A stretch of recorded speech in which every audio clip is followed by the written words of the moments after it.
If you're out of control in your squad car, you should know better, whether they're in the right or wrong, whether you're jaywalking or you're not jaywalking.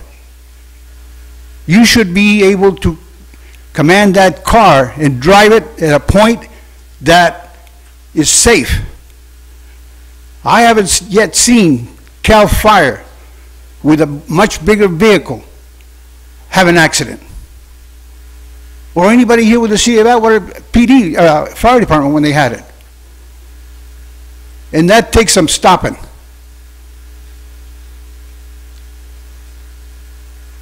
I got confirmation coming that I'm going to forward to you, Lori, on what I just said. And for now, the citizens of this city, you need to remember what I have been saying here. Because in November, this here council, I don't know who's going to be here, but I am going to get it out of here. We're going to recall it after the election in November. Anyone else? Okay. Next agenda item. Consent calendar. Background information has been provided on all matters listed under the consent calendar, and these items are considered to be routine. All items under the consent calendar are normally approved by one motion. If discussion is requested on any item, that item will be removed from the consent calendar for separate action. Are there any items on the consent calendar tonight that any member of the council would like to remove for separate consideration? Mr. Vineyard. It's number 6 for some clarification, please. Okay, number 6. Any others? Okay, are there any items that the audience would like to remove from the consent calendar for separate consideration? Okay. Entertain a motion for the remainder. Motion to approve the remainder of the consent calendar. Second. Okay. Call for the question. Vieira? Yes. Vineyard? Yes. Raymond? Yes. Creighton? Yes. Price? Yes. Motion passes. Item number 6, ordinances waiving second reading and adoption. Waiving the second reading and adopting ordinance number CS 998, amending Title 13, Public Services, Chapter 13.13, Water Conservation Program of the Atwater Municipal Code relating to watering schedule. The main clarification is, when does this actually take effect? Because there's some miscommunication out there in the public. Some people are doing it, some aren't. So it's causing some confusion. And so what's the official date that this actually take effect? So after the second reading tonight, it'll go into effect 30 days from tonight's reading. And then we have also been putting it in the newsletter so that the official date, so whatever 30 days from today will be, is when it would go into effect. It'll be actual August 9th then, Yeah, correct? absolutely. Okay. So my concern there too is that once it goes in place, the volunteers really actually, I mean, there's only one day really where people will be watering illegally. I mean, there's really no concern for the volunteers to be any further involved with enforcement of this, and it should really just go back to any complaints, et cetera, should go back to the maintenance. And all complaints should be forwarded to there, because it really becomes a moot point. So. Thank you. Motion to approve. Second. Call for the question. Vineyard? Yes. Vieira? Yes. Creighton? Yes. Raymond? Yes. Price? Yes. Motion passes. Before we move on to the next item here, Mr. Hallinan, did you want to address any comments that were addressed to you and the firm this evening? Yeah, if it's hot, let's keep moving. Okay, well, okay, so we'll muscle through. Next item. Interim city manager reports / updates. Resolution amending classification plan and adopting salary schedule A-19. So Mayor and City Council, this is an item that was brought before you at the last meeting along with the budget document. But I heard through the council, and I believe Councilmember Vieira, there was some discussion regarding the organization and the of the city, and specifically the finance department. And so with, and consistent with our objective to push forward a fiscal solvency and early retirement of the general fund debit to this debt to the sewer fund, LaQuinder and I had, after considerable thought regarding the discussion of the restructuring of the admin and finance departments, and based on that, LaQuinder has stepped down as the Deputy City Manager Finance Director, and she will resume her role as Finance Director. And that decision had a effect as far as the organization, how it was set up, and the need for further promotional opportunities for this at this time. The finance operations manager will be reviewed at a later date, but for right now, with the step down, it's not something that's needed right now. And this restructuring savings would be approximately $50,000, which would be, I think that was a question that Linda had. The decision from the council last at the budget was to use any savings and additional revenue to first pay down the sewer debt loan, and then after that debt has been paid, then any excess property sale or cannabis revenue will be going to public safety. Oh, sorry, I'll let Kendall clarify that. Almost. So what they did, council moved in the last meeting to move for the city manager's position, to move that over into general fund reserve until such time, if in January or February, if she were to return back to the deputy city manager position, you can move it back. Any additional funds that were generated by the sale of real property and any fees that were generated by cannabis would go to retiring the sewer debt first. And then the secondary motion was from Councilwoman Vieira to then anything over and above that would go to police and public safety. So anything that comes out of the savings from LaQuinder and also from not promoting another individual within that department, which actually makes the savings closer to $100,000. I think for the action tonight, staff's recommendation is to go ahead and leave that in the reserve fund to see what may shake out in the time ahead. But in any case, it still increases the amount of money that you're saving in terms of lowering the overall expenditures for the council. Thank you. Ms. Vieira. Just one correction, Kendall. The suggestion for the extra money to go to the PD did, even though I do support it wholly, did come from Councilman Raymond. And so along with that, so the staff report before you is a resolution amending the classification plan and adopting the salary schedule. And this would become effective upon ratification of current labor agreements that are undergoing negotiations right now. Okay. Any comments other than those already made? From the public? Anything from the public to the salary schedule? Nothing? Okay. All right. Mr. Creighton. I just wanted to thank Lori for leading by example here. This is a great example of every stone being turned over, every cost-saving measure we can do, we're doing. So good job, Lori, and thank you, Kendall. Okay. What's the council's pleasure? Motion to approve. Is there a second? I'll second. Call for the question. Vieira? Yes. Vineyard? Yes. Raymond? Yes. Creighton? Yes. Price? Yes. Motion passes. Resolution rescinding ballot measure for general municipal election, asking whether the position of Atwater City Treasurer should be appointed rather than elective.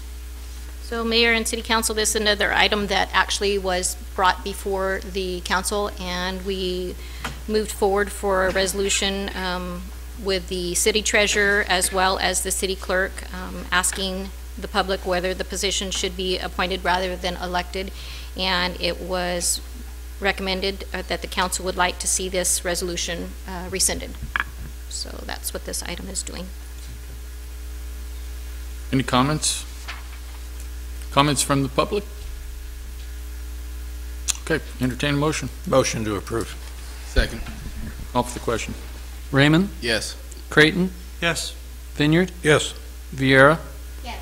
Price. Yes. Motion passes. Interim City Manager reports an update, the verbal update regarding fiscal solvency efforts. So again, with the item that we just discussed as far as the additional deputy city manager position, today we had a good conversation with the state auditor's office, and we're moving forward with obtaining and gathering the information that they need. We're getting, they commended us as far as making a better organization and separating the general fund and the enterprise funds, and specifically complimented the new organization structure. They also were happy with the allocation that now going forward we are identifying the PERS and OPEB and the general fund reserve allocations. I'm sorry, I don't know where the ants were at the Ralston, but they're on my dais right now. And they commended us as well as the public process that we had during these different meetings, and gathering their input and including that. Okay. Kendall, did you have any other things that you wanted to add to any of that? The individual that's reviewing our file, the city is providing documents today, and they'll have additional documents that are due on the 12th.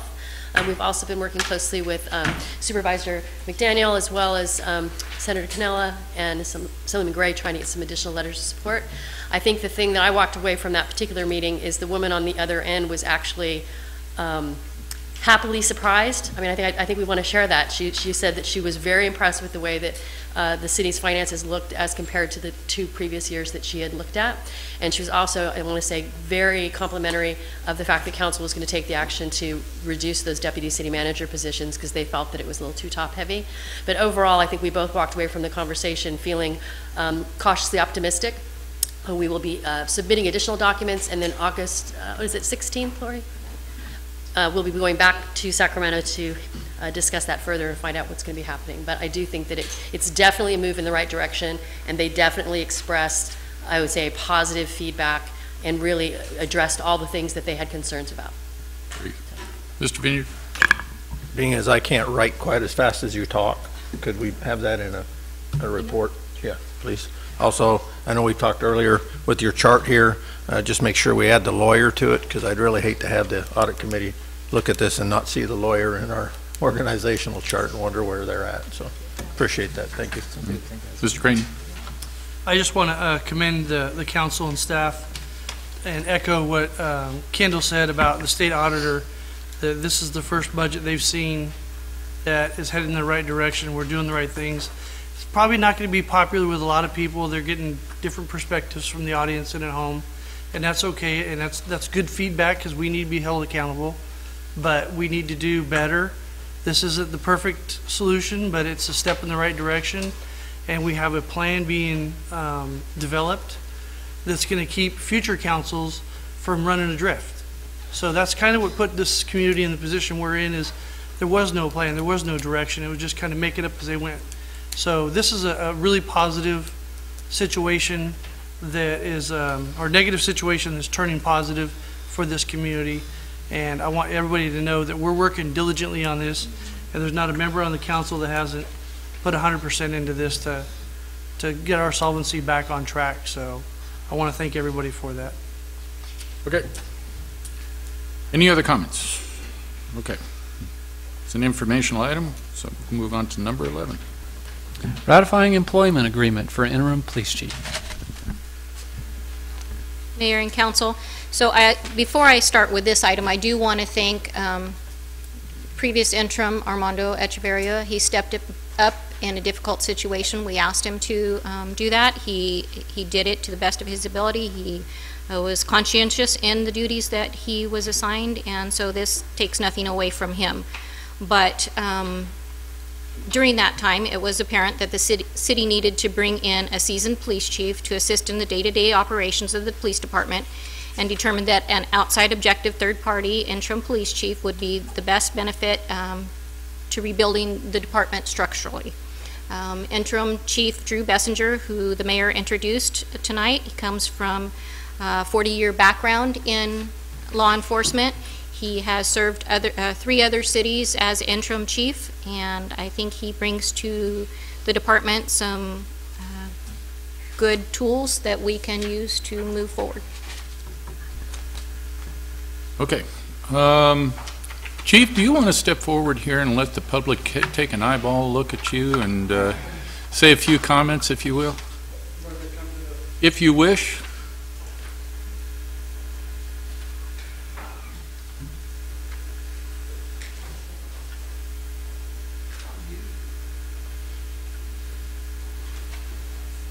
Good evening, Mayor Price, members of the council, department heads, ladies and gentlemen. My name is Drew Bessinger.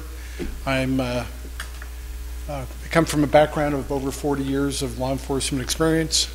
I'm happy to be here tonight. I'm privileged to be in a position to lead the men and women of your police department. Hopefully working together with the council, other department heads in the community, we can make some marked improvements, at least in the perception of our agency. And I look forward to the challenge, and I'm already hard at work. Very good. Thank you, Chief. Appreciate you being on board. Mr. Graydon. I just wanted to let everybody know his first day on the job, we had the unfortunate situation, and the chief might be able to elaborate on that, but his first day on the job was a murder here in Atwater. And that's a terrible thing to have happen for anybody here in Atwater, but with our chief coming in and our police department, they're more than capable of handling that. And I want to commend our officers, detectives, and everybody on scene, along with the chief, for a job well done on that. And that type of situation where somebody can come into the community on the first day and be able to handle that is 40 years of experience, along with the experience that we have with our police officers. So it's really important that the community knows we're not ignoring that. We're going to be going out in the neighborhood where that happened and trying to address some of the blight and some of the problems that are plagued in that part of our community. So thank you again, Chief. Okay, so are there any other questions by the council? Any questions or comments from the public pertaining to the ratification of the interim police chief's contract? Okay, seeing none, entertain a motion. Motion to approve staff's recommendation as presented. Is there a second? I'll second. Okay. Call for the question. Creighton? Yes. Raymond? Yes. Vineyard? Yes. Vieira? Yes. Price? Yes. Motion passes. City Attorney reports and updates. Resolution adopting City Officials Handbook. And this is the last item on the agenda, folks, so we're almost there. Okay. Mr. Hallinan? Yes, thank you, Mayor and Council. We have this agendized for possible adoption tonight, but I understand there may be some concern about wanting to have some more discussion first. So I think at this point, and in light of the heat, I'll see if that's your preference, and we'll take it from there. Mr. Vineyard? Sure, actually, I do. When we first got this, we were requested to have input to it. Not once, twice, probably 3 times. And in my discussion with Mr. White, all I ever heard was there was at least 2 of us to put in suggestions. Yet we never saw those draft suggestions. It never came back draft. Even the first copy we got wasn't listed as draft, wasn't signed as draft. And to me, that's a problem, especially when you're asked for suggestions for input. It mentions in there Robert's Rules of Order. We don't go by that. We go by Rosenberg's Rules of Order. I suggested putting that in there. He mentioned that Councilwoman Vieira and I both have put in comments, yet I don't know what she put in, and I don't know if she knows what I put in, but I don't know where they fit in. because there's nothing lined out, there's nothing new, because nothing came back to any of us. So here we are trying to approve this tonight, yet where are the additions so we can look at it to see? And that's the issue I have with it. We talked about this. This is going to be for all the committees, and not just the council, but the CDRC, Measure H, and other committees that may be appointed, yet there's no mention of those committees and their procedures if they have problems, and I think that needs to be in there. So personally, I don't think we need to hand this to the audit committee and say, here's our finalized version, because to me, it's not a finalized version. To me, it's a rough draft. And I think we need to look at it and make sure we have everything in there that we think is pertinent, including to all the committees. You know, if we want to give it to them as a draft version, I don't have a problem with that. But I think we need to continue talking about this and letting them know that this is a draft, and we need to go back in and show where the changes were made, what additions were made, so we can continue talking about this. Because to me, it's not right just to leave all those others out and for each of us not to know what was suggested. It doesn't have to identify Ms. Vieira or myself what was put in, but it needs to be put in there that these were the suggestions, and see if everybody here agrees to those suggestions. If I could, to keep it moving, could we send you all a red line version, but send them just a copy of what we have as a draft? Would that be acceptable? Who he's talking to, I'm sorry. Yeah, I mean, it needs to show it's a draft. I mean, in every page, every simple way of the way. But I think the CDRC needs to be able to make sure that they have input, and the Measure H committee needs to make sure that there's input.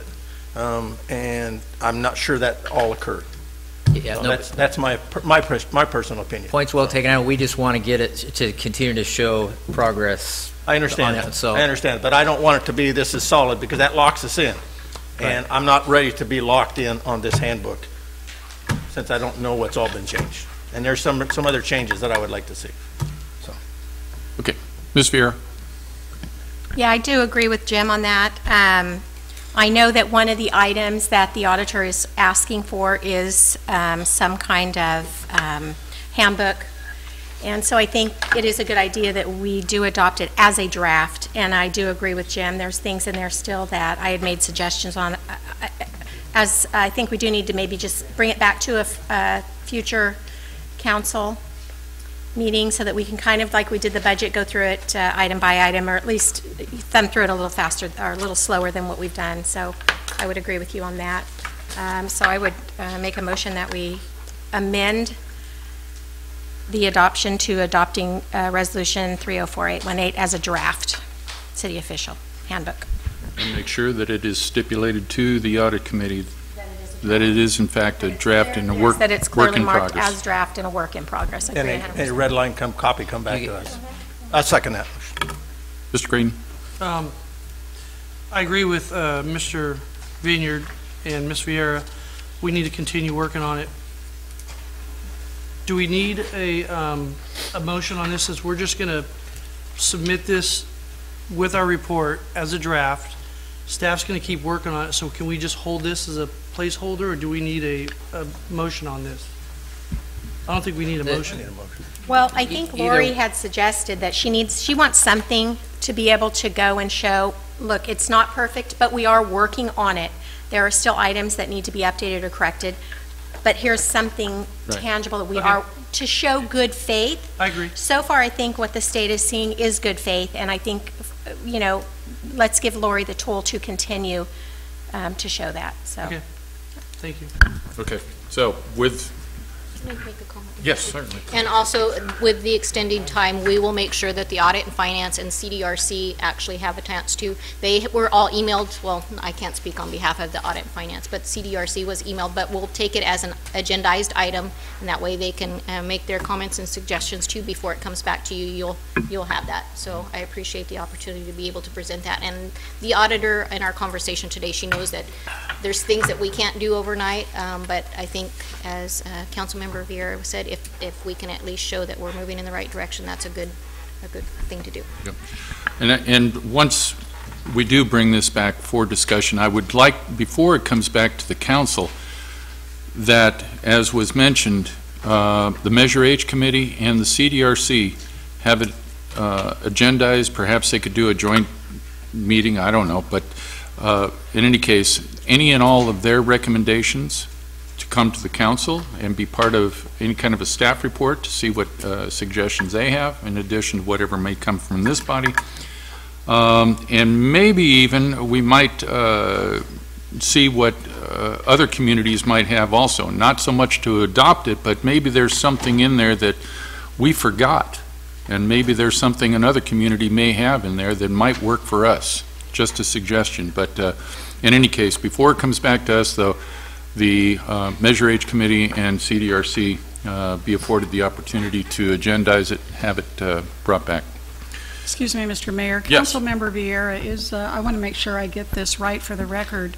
Would your motion then read something like this?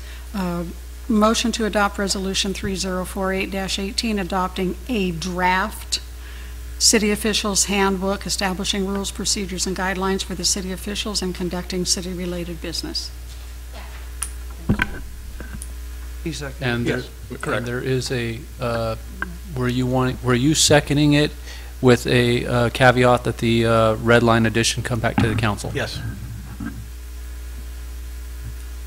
If we need that, I mean, okay, it doesn't need to go into motion. If it doesn't need to go into motion, that's fine. I just give council direction. I mean, Yeah, that's fine. We'll stick with what stick with what she's read. That's fine, as the motion. All right? Everybody good? All right, call for the question. Vieira, yes. Vineyard, Yes. Creighton, Yes. Raymond, Yes. Price. Yes. Motion passes. City council matters, city council comment. Mr. Raymond?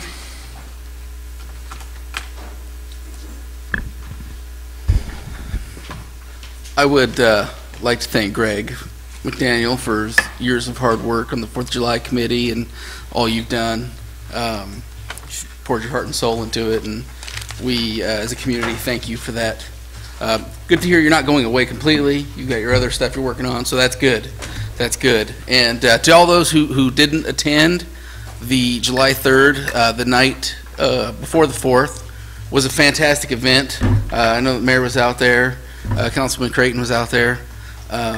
It was fantastic. It was very well done, and I'd like to see that continued in the future. So kudos to all involved. And I would also like to thank LaQuinder for putting the city above herself and what, the steps she took to help out.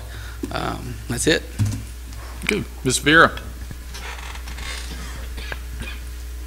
Well, Greg McDaniel, thank you for everything you've done for the 4th of July, but it's not just the 4th of July. We go back way further than that to SinCal football and all the organizations that you've helped with, not only with the 4th of July, but with the organizations. So let's see, my boys are in their 30s, and they were 8 when they started SinCal football, so we go back a ways, and you were always diligent in caring for the community and the children above all. So thank you very, very much for everything you've done, your heart, and if we had more people like you, it'd be even just a better place, so thank you very much. I think that's pretty much all. I want to piggyback, too, on the item with LaQuinder. I had mentioned it when we did the budget, and she just went ahead and, and agreed that it was steps taken. A couple questions tonight on the budget, where we are considering the $200,000 in sales for the marijuana. It's not, the way that we have that, it's going to go with whatever comes in to pay off the debt, so it's not actually in a general fund type situation. I hope that we do at least that. I know we've had a lot of meetings, a lot of opportunity for people to come forward, and I know even Linda, we've talked about, hey, if we weren't so broke, a lot of us wouldn't want, this isn't something we're like, hey, yeah, let's all get together and sell a bunch of marijuana, but unfortunately, tough times called for these matters, and a lot of the surrounding cities have successfully opened their dispensaries or their organizations and are doing quite well with a minimal amount of pushback. So hopefully it will become successful, and we can move forward with that. And I think that's pretty much it for me. Mr. Creighton? I'd like to thank Armando for a job well done. That man stepped up when the city needed him, and we have a lot of those examples going on here in Atwater with staff. Staff's being put in positions, and they're rising to the occasion. They're doing a great job. But he did a fabulous job with what he had, and he never complained once, and I really want to thank you for that, Armando. And also LaQuinder, you know, a lot of this takes everybody's sacrifice. You hear a lot, you know, at the top, the management never has to give or do anything, and this is an example of where they're leading by example instead of just taking. So that's really a really positive thing. And then Greg, I want to also thank you for the 4th of July. It was so well that the mayor, or not the mayor, but Paul Sammer, the council member over there, threw down a challenge to me that if Livingston beats Atwater's show next year, I've got to buy him dinner, and if we can beat Livingston, then he's going to be buying us dinner. So I said, challenge taken. We have the best show in town, and we have the best community to host that. No slight to Livingston, but we're going to do a better job next year, and hopefully both communities succeed on that. And Jim, you were there at the 4th of July event all the way to the end. I left, I was at my property there, and I left, you were helping the sound guys take down their equipment and stuff. So our mayor, you know, he did step up, and he was out there the whole time. So I want to thank Jim Price also. Thank you. Mr. Vineyard. I want to start off with one thing. Received an email in regards to a park bench in Veterans Park. VFW Ladies Auxiliary. They applied for a park to be put in Veterans Park, or a bench to be put in Veterans Park over a year ago, or almost a year ago, and nothing's happened. I think we need to expedite that. We need to look at it legally. For some reason, it's been bounced around, so I think as a city and with the lawyer's office, we need to look what's going on with that. They're donated $1,000 to put that bench in, and they've been in limbo. So if we can look at that, city manager and lawyers, to see if we can't expedite that and get it done, because it's a tribute to those who have fallen, and they want to put it, I believe, near the bricks. But we need to do that. I think it's really sad that it got put to the wayside. So if we can do that, I greatly appreciate that. I want to thank the chief. I got to meet him on the first day out at the homicide, because the volunteers did traffic control for him. What a great way to welcome a new chief to the city. The officers did an outstanding job. 4th of July was hectic with the race and then traffic control. We had a lot of officers on duty that day for up to 17 hours. That cost overtime. There was some overtime involved, and we haven't calculated that out. Maybe, Chief, we need to do that to see what it costs the city, because the two big events where the officers are used and overtime, because everybody screams about overtime and cost, is 4th of July and Christmas.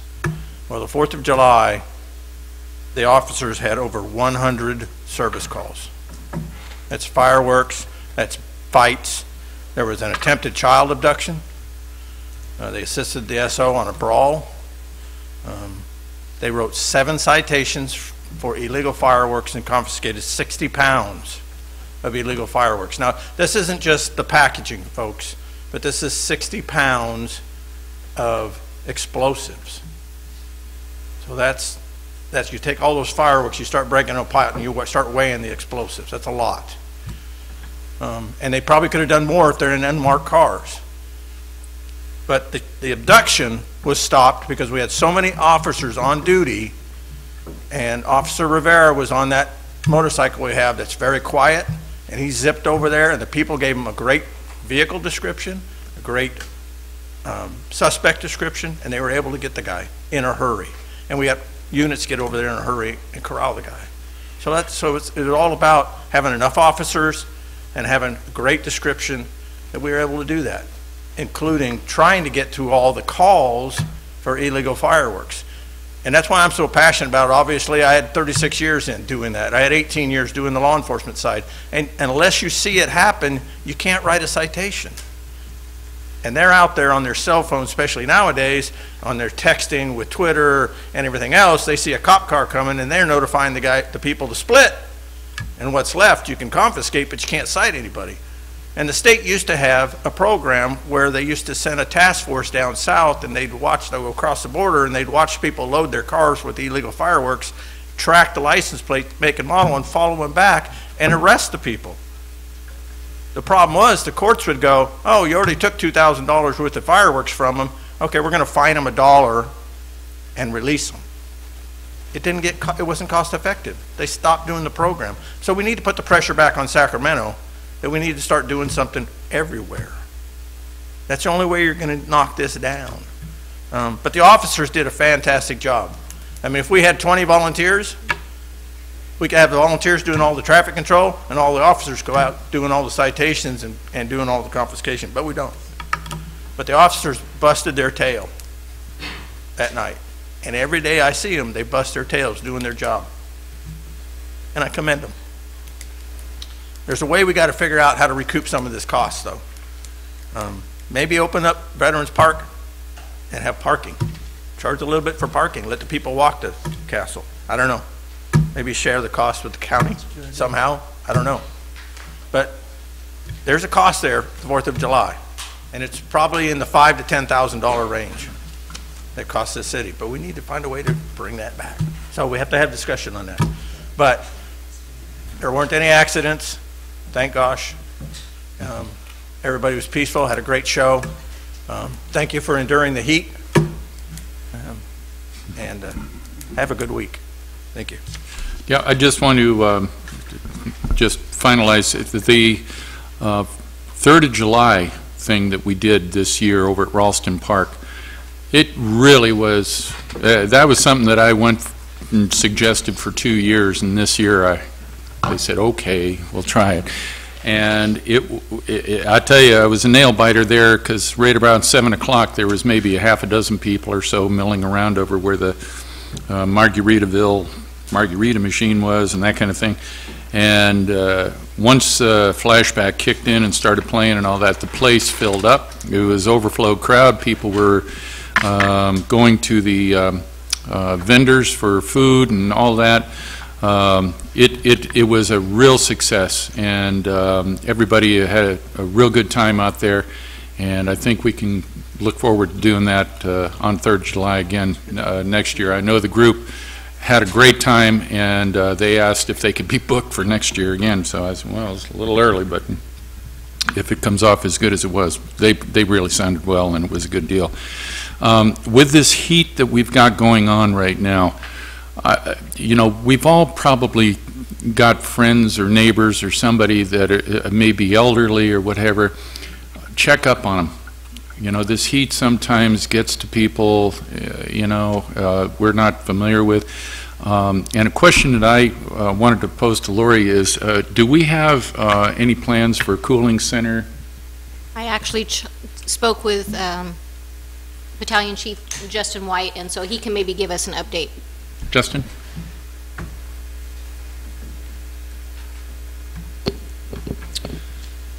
Mayor, Council, the cooling centers that are, I spoke with Chief John Slate with OES Director and with Sandy Ron for the Community Service Center, and typically the target range is 105 degrees Fahrenheit for the activation of a cooling center. So I've worked with Sandy and Lori for if there was a need for a cooling center to be opened up, and times and locations of those to be in the city of Atwater. Okay.